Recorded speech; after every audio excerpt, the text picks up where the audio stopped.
Salut à tous et bienvenue dans cette nouvelle vidéo. Donc aujourd'hui nous allons parler bien évidemment de l'immigration au Canada. Donc ça sera un peu particulier parce que j'ai décidé ici de vous montrer toutes les étapes qu'il vous faut pour réussir votre immigration au Canada, toutes les étapes qui feront booster votre demande d'immigration au Canada. Donc je les ai regroupées en un seul document. Et ce document, vous pourrez l'avoir à la fin de la vidéo.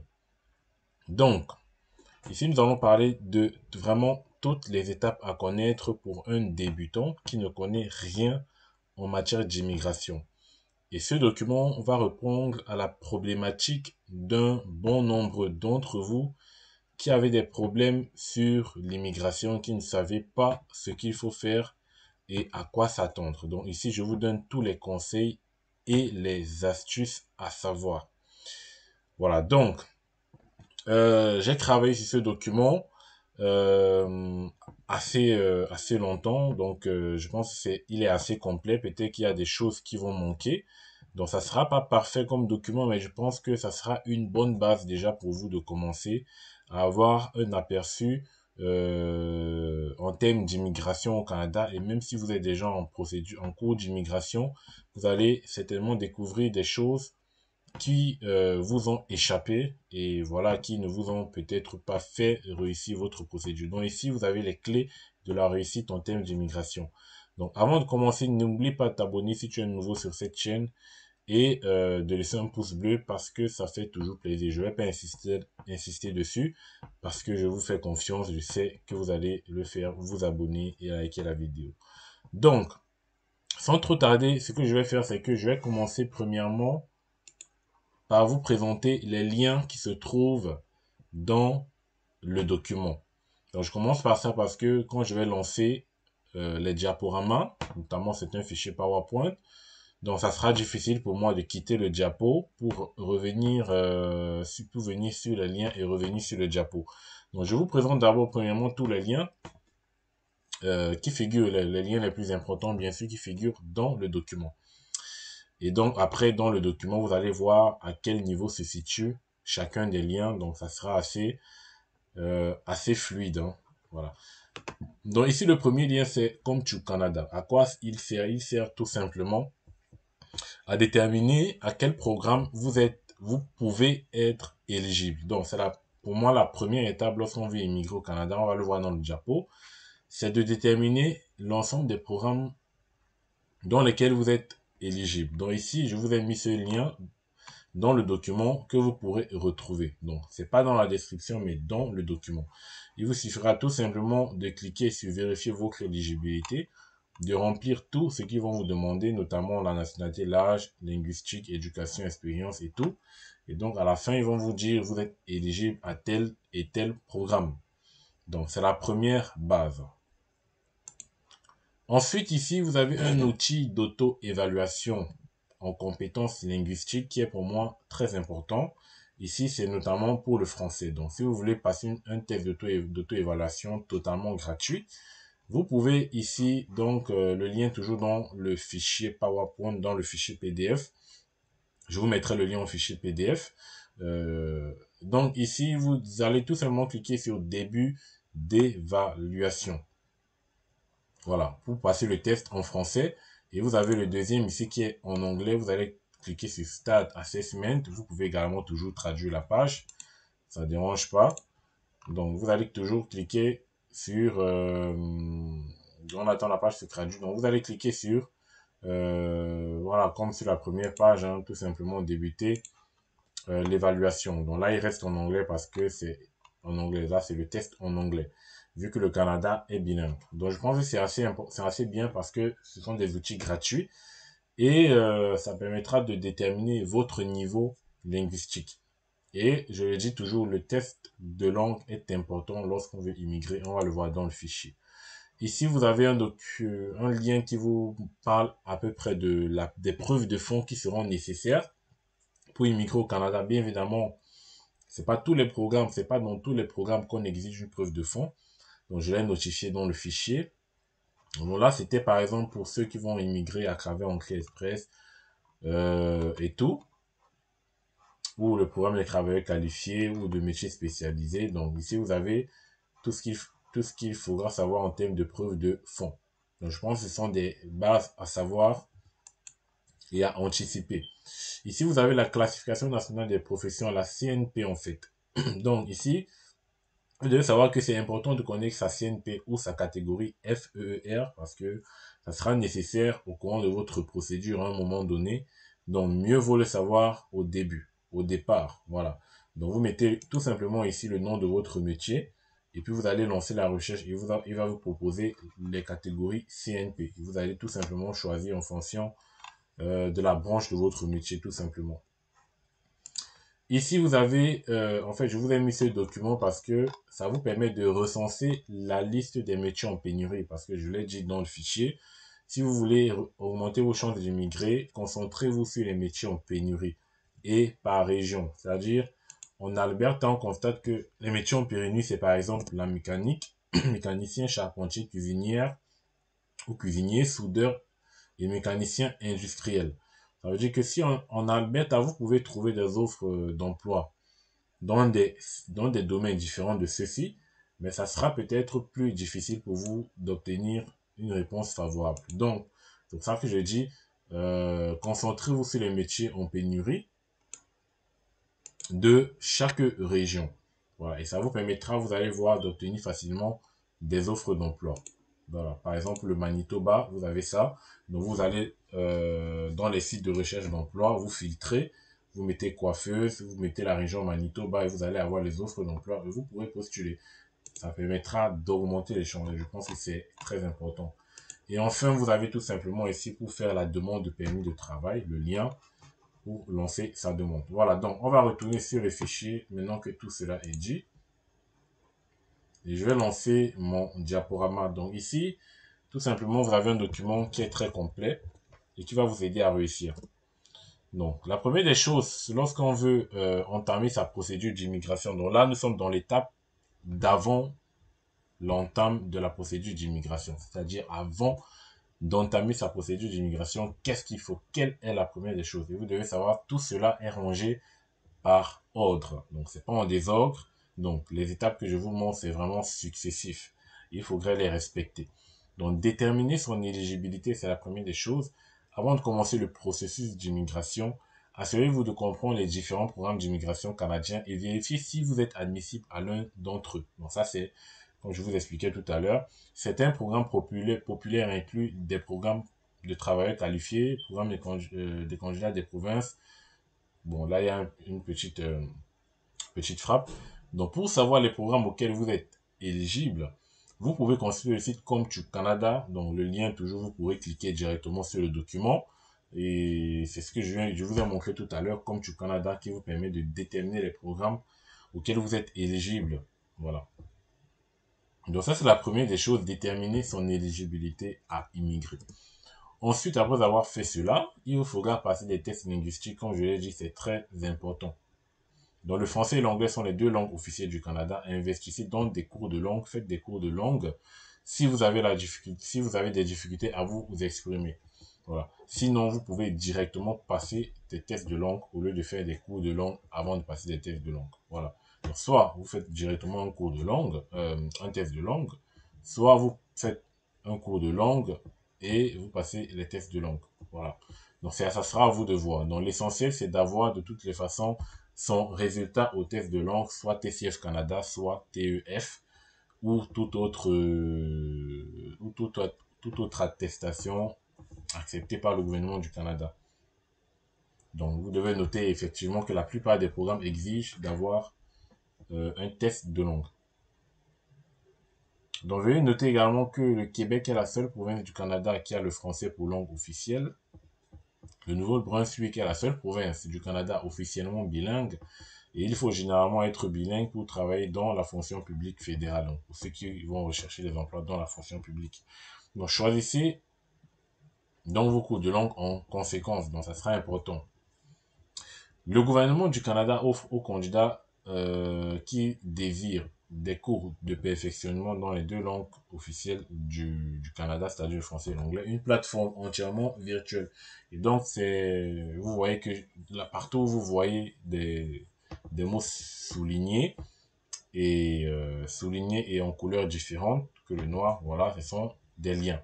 Donc, vous pourrez cliquer directement sur français et vous allez tomber sur l'outil d'auto-évaluation que je vous ai montré tout à l'heure sur la langue française, et pour l'anglais, vous allez tomber sur l'outil d'auto-évaluation pour l'anglais, tout simplement.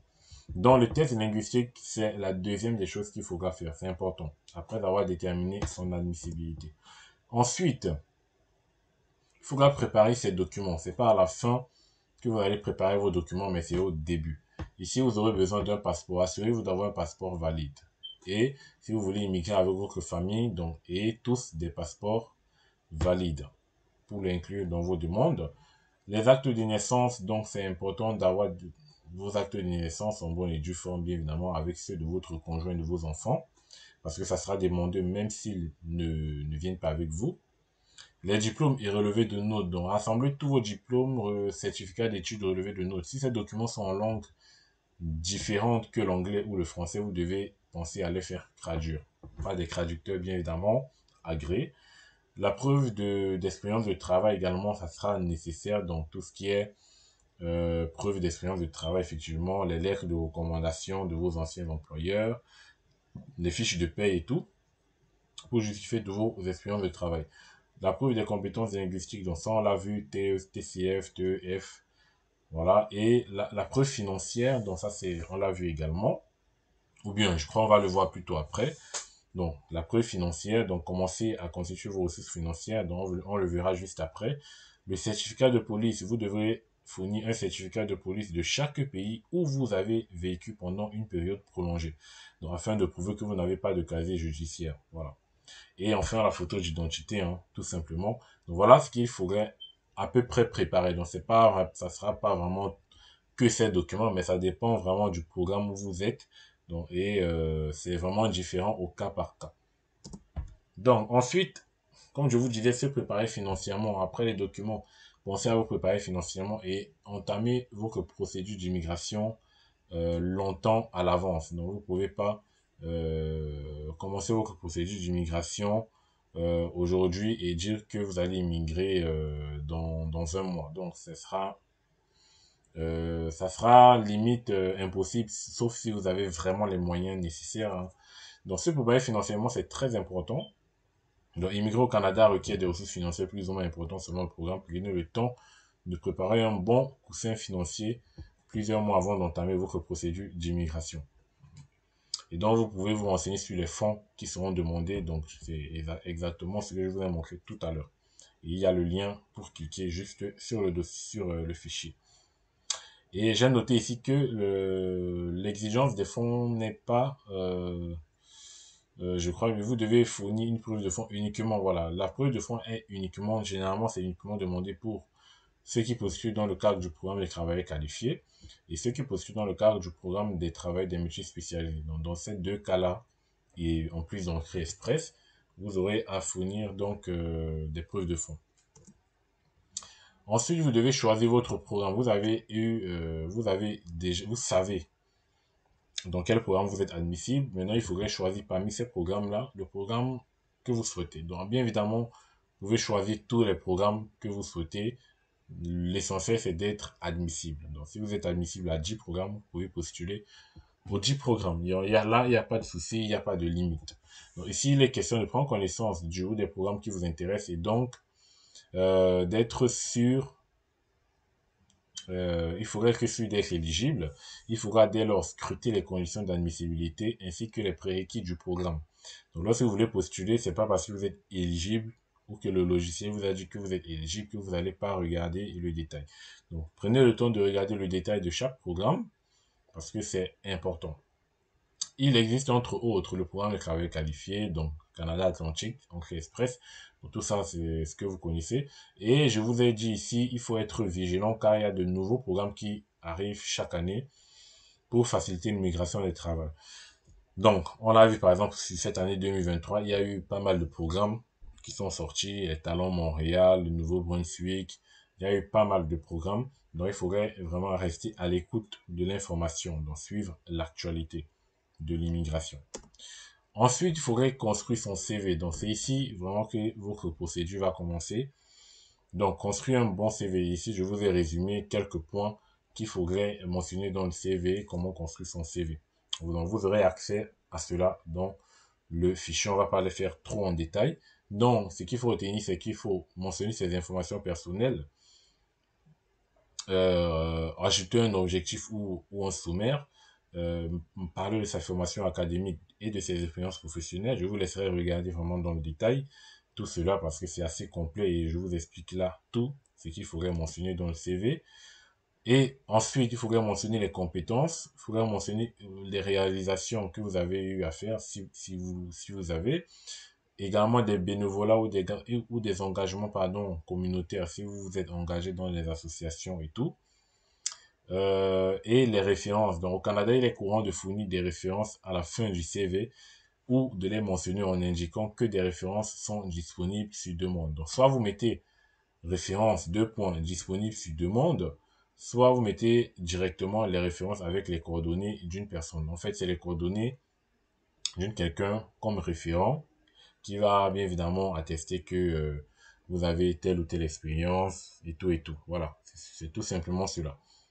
Donc c'est pour ça que je vous dis là, assurez-vous d'obtenir l'autorisation des personnes que vous désirez mentionner comme référence avant de les inclure. Voilà.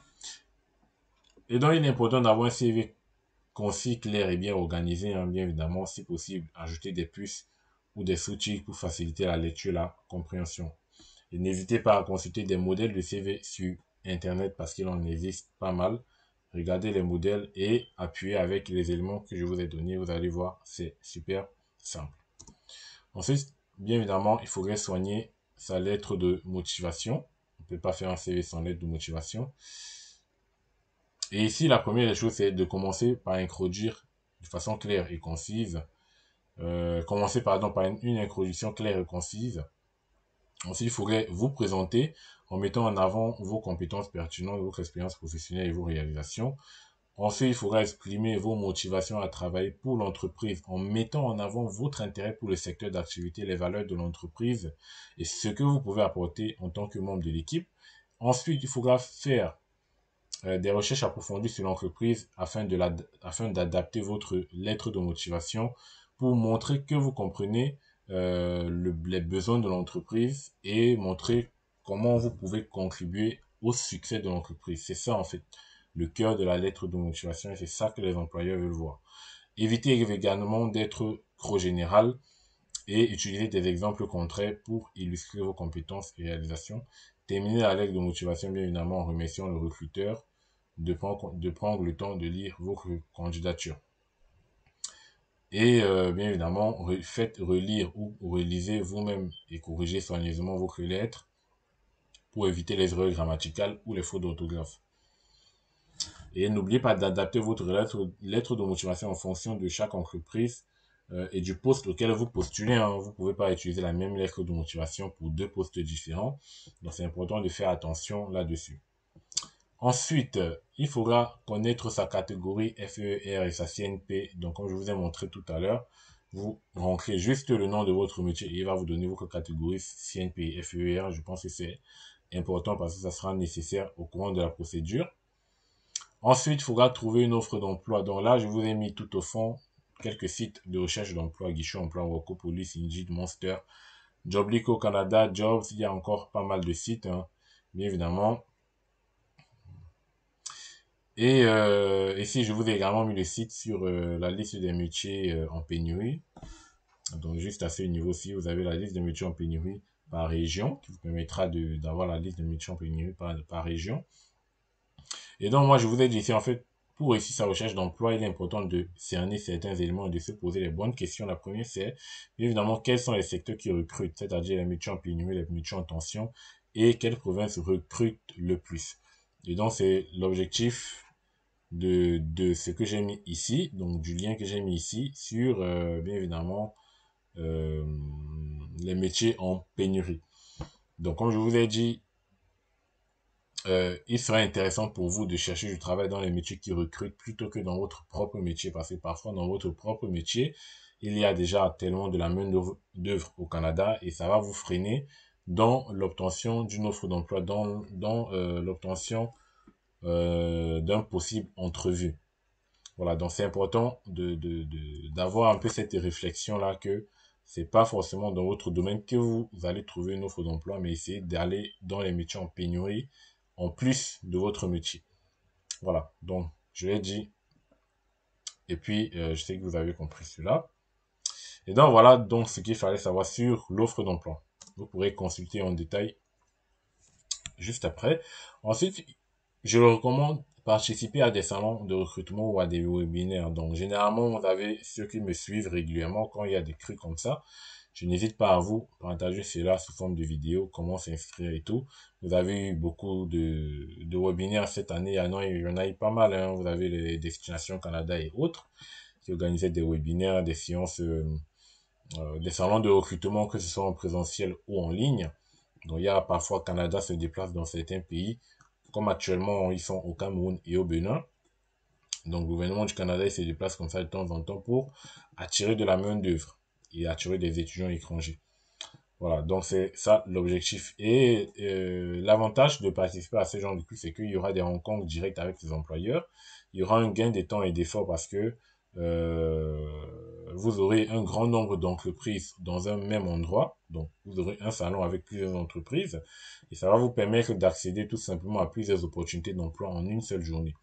Ensuite, vous avez les réseaux professionnels. Donc, c'est un avantage parce que ça, participer à des salons de recrutement vous permet également de rencontrer d'autres professionnels dans votre domaine et d'établir des contacts utiles à votre carrière future.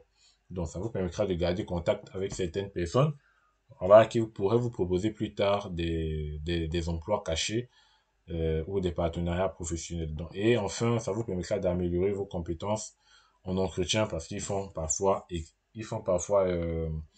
des séances sur comment passer un entretien d'embauche et tout. Donc, parfois, ils forment dessus. Donc, ça peut être intéressant. Ensuite, il faudra faire sa demande à l'IRCC une fois que vous avez obtenu votre offre d'emploi. Donc, après, ça dépend du programme, hein. Si vous êtes passé par Entrée Express, vous n'avez pas besoin. Mais si vous êtes passé par un autre programme, une fois que vous avez l'offre d'emploi, bien évidemment, vous faites la demande à l'IRCC. De toutes les façons, que vous soyez Entrée Express ou pas, vous passez par l'IRCC. Donc ici, vous demandez un permis de travail, bien évidemment, et il faudra faire attention, est-ce que l'employeur devrait vous fournir ou pas un EIMT. Donc ça, il faudrait vraiment discuter avec l'employeur, est-ce que l'employeur devrait faire un EIMT ou pas. Voilà, parce que si il y a de la main-d'œuvre au Canada et que l'employeur veut vous recruter, ça ne sera pas possible. Il faudrait effectivement que l'employeur ait sa demande d'EIMT approuvée pour pouvoir vous recruter. Donc, il y a pour certains métiers, c'est demander de renseigner-vous directement auprès de l'employeur par rapport à cette EIMT, si ça sera nécessaire ou pas, tout simplement. Ensuite, une fois que vous avez fait votre demande, donc maintenant nous sommes une fois au Canada. Donc une fois au Canada, la formation professionnelle, pourquoi? Parce que pour ceux qui immigrent, bon, bien évidemment, avec le permis de travail, donc vous avez déjà un emploi, le problème ne se pose plus. Mais pour ceux qui immigrent via d'autres programmes comme Arima, Entrée Express et autres, qui ne nécessitent pas d'avoir une offre d'emploi, bien évidemment, il se peut que vos diplômes ne soient pas reconnus au Canada et que vous ayez besoin d'investir dans une formation de niveau collégial ou universitaire afin d'obtenir le niveau de compétences requis pour l'emploi que vous ciblez. Voilà, donc vous allez vous rendre compte tout simplement qu'une fois au Canada, vous allez chercher des emplois, mais on va vous refuser parce que ils estiment que les niveaux ne sont pas les mêmes et ça pousse beaucoup de personnes à se remettre sur les bancs d'école afin d'obtenir les qualifications et les compétences nécessaires.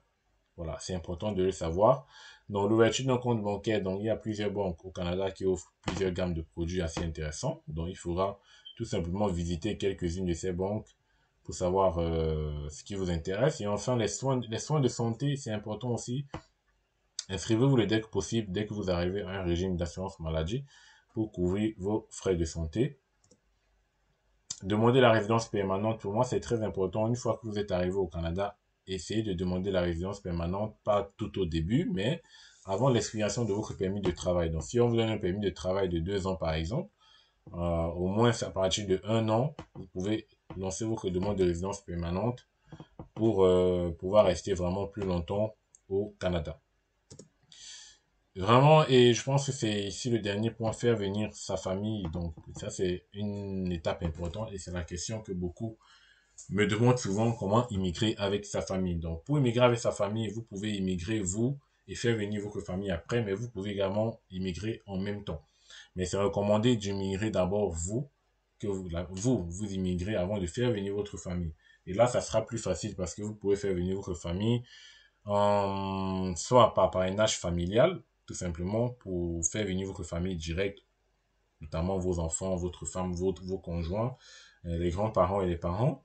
Vous pouvez faire immigrer à travers le regroupement familial si vous êtes au Québec, bien évidemment, et que les membres de votre famille souhaitent s'établir au Québec. Vous pouvez immigrer, faire immigrer votre famille à travers le permis de travail ouvert pour conjoint, par exemple votre femme ou votre mari. Vous pouvez bien évidemment faire immigrer cette personne-là avec un permis de travail ouvert. Et il est possible de demander un permis de travail ouvert pour votre conjoint ou partenaire de fait. Cela lui permettra de travailler au Canada pendant la durée de votre permis de travail. En fait, son permis de travail ouvert sera donné sur la base de votre permis de travail, sur la même durée en fait que votre permis de travail. Et enfin, étudiants étrangers, c'est pour ceux qui ont des enfants, vous pouvez faire venir vos enfants à travers, bien évidemment, le permis d'études. Et donc, c'est la seule voie. Voilà tout ce que je voulais vous présenter sur ce guide. Et je pense que c'est assez complet. Donc, si vous voulez retrouver ce guide, vous pouvez le regarder dans la description. Et à un moment, ça sera, je crois, il sera payant. Donc, je ne suis pas très sûr, mais regardez bien. Je crois qu'il sera payant l'accès aux documents. Mais sinon, j'essaierai de vous mettre, voilà, j'essaierai de vous mettre cela. Mais je suis pas encore très sûr, hein. Mais j'essaierai de réfléchir par rapport à ça. De toutes les façons, si c'est payant, ça sera vraiment pas pour une énorme somme, hein. Donc, je vous le dis déjà. C'est pas encore déterminé, mais je vous mettrai le prix dans la description si cela s'avère payant. Voilà, donc je vous dis tout simplement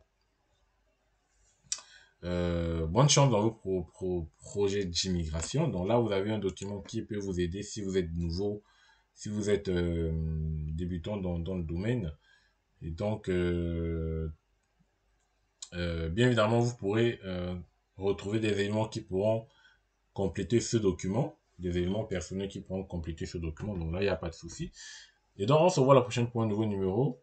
Portez-vous bien et n'hésitez pas à partager cette vidéo auprès de vous, à vous abonner et à liker. Et donnez-moi votre avis en commentaire et des suggestions pour ceux qui ont des suggestions sur des éléments qu'on aurait peut-être oublié de mentionner dans cette vidéo. Bien évidemment, le document, c'était un document que je voulais faire assez synthétique et sans trop détailler parce que ça sert à rien de submerger avec beaucoup de lignes. Donc voilà, on se dit à la prochaine pour un nouveau numéro les gars. Portez-vous bien. Ciao.